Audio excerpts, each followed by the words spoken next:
चलिए, सभी को नमस्कार, जोहार। और आज के इस वीडियो में हम लोग एसएससी जीडी को लेकर बात करने वाले हैं। और देखिए, एसएससी जीडी का अभी के समय में हम लोग पैटर्न की बात करें तो आप लोग जानते होंगे कि 80 क्वेश्चन पूछे जा रहे हैं। उसमें से 20 क्वेश्चन आपके मैथ्स के, 20 क्वेश्चन आपके रीजनिंग के, 20 क्वेश्चन आपके हिंदी के। और सबसे जो अनसर्टनिटी वाला जोन है, जो पता नहीं क्या होगा, वो जोन क्या है? हमारा जीएस सेक्शन। लेकिन जीएस से भी आपके कितने क्वेश्चन हैं? तो जीएस से भी आपसे पूछे जाते हैं 20 क्वेश्चन। हम बात करें जीएस से, तो जीएस से भी कितने क्वेश्चन पूछे जाते हैं? 20 क्वेश्चन। कई बार आप लोग कई जगह सुने होंगे कि भैया जीएस को छोड़ दो, बाकी सब पढ़ लो, कि मैथ्स पढ़ लो, रीजनिंग पढ़ लो, हिंदी पढ़ लो। कुछ सर्टेन एरिया है कि यहाँ से सवाल पूछे ही जाएंगे। लेकिन एक बात को आप ध्यान रखिएगा, ये कॉम्पिटिटिव एग्जाम है। और कॉम्पिटिटिव एग्जाम का सबसे पास करने का सटीक तरीका यही है कि आपको किसी भी सब्जेक्ट को आप छोड़ना नहीं है। अगर किसी एक में आप कमजोर हुए तो आप गेम से बाहर हैं।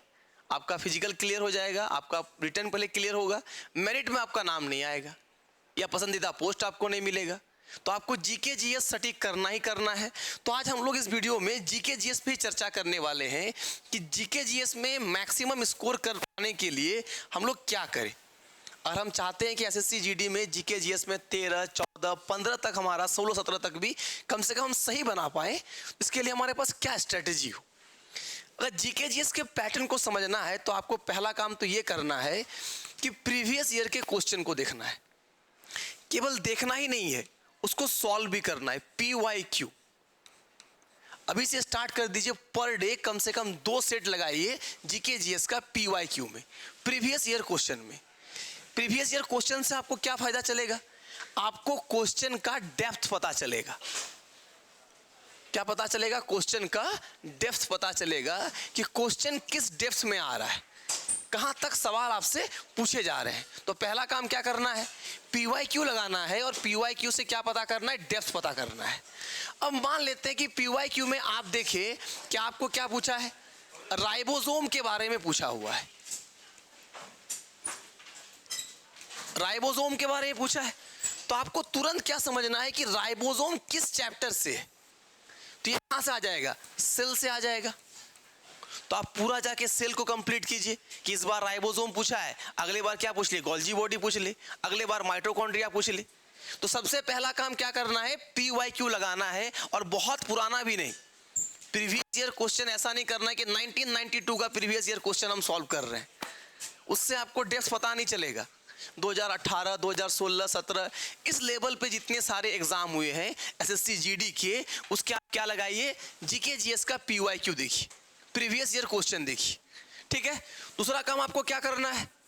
एक बेसिक आप सभी को काम करना है कि जितने सारे सेक्शन में स्टैटिक जीके जैसा क्वेश्चन बनता है, PYQ के साथ क्या आपको देखना है?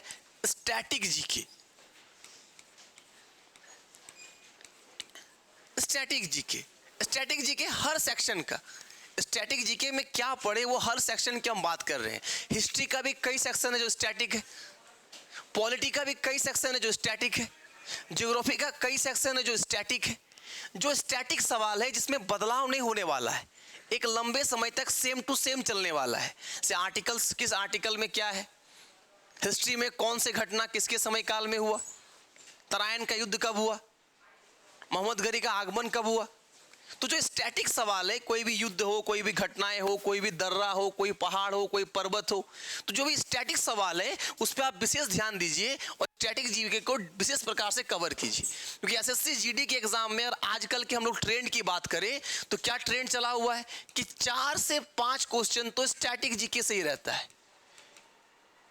20 क्वेश्चन में 4 से 5 क्वेश्चन आपका क्या है? स्टैटिक जीके से आपको मिल जाएगा। फिर आप क्या कीजिए? आप फोकस कीजिए करेंट अफेयर सेक्शन में। करेंट अफेयर सेक्शन में फोकस कीजिए। और इसके लिए आप कम से कम स्पीडी ही पढ़ लीजिए। कम से कम कुछ नहीं तो स्पीडी का ही करंट अफेयर्स पढ़ लीजिए।